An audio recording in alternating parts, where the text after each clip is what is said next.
पाकिस्तान तहरीक इंसाफ अॼु रावलपिंडी में अवामी ताक़त जो मुज़ाहिरो करे रही आहे। सॼे मुल्क मां कारकुन काफ़िलनि जी सूरत में पहुचण शुरू थी विया आहिनि। इंतिज़ामिया जी हिदायतुनि ते पीटीआई जलसे जी जाइ तब्दील करे छॾी आहे, जंहिंखां पोइ हाणे स्टेज 6 रोड फ्लाईओवर ते ठाहियो वियो आहे, जॾहिं त चांदनी चौक ताईं पिंडाल क़ाइमु कयो वियो आहे।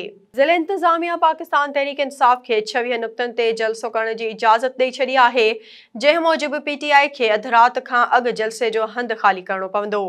इमरान ख़ान हेलीकॉप्टर ज़रिए लाहौर जे ज़मान पार्क मां उॾाम ज़रिए जलसे गाह वेझो लैंड कंदो। इंतिज़ामिया कंटेनर्स रखी रेड ज़ोन इस्लामाबाद ॾांहुं वेंदड़ रस्ता बंदि करे छॾिया आहिनि। जलसे जी सिक्योरिटी लाइ 8500 अहलकार मुक़रर कया विया आहिनि।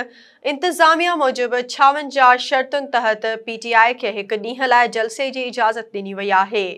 होॾां पाकिस्तान तहरीक इंसाफ जे चेयरमैन इमरान ख़ान चयो आहे त मूं पंहिंजे मरण जे ख़ौफ़ ते क़ाबू पाए वरितो आहे।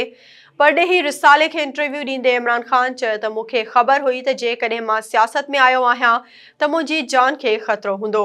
हुन चयो त हिन मौत जे ख़ौफ़ ते क़ाबू पाए वरितो आहे।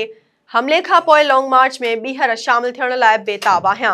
इमरान ख़ान चयो त संदसि ज़ाल खे टीवी ज़रिए मूं ते हमले जी ख़बर पई।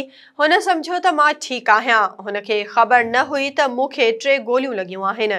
यादि रहे त 3 नवंबर ते इमरान ख़ान पीटीआई जी लॉन्ग मार्च दौरान वज़ीराबाद में कातलाणे हमले में ज़ख़्मी थी पियो हो।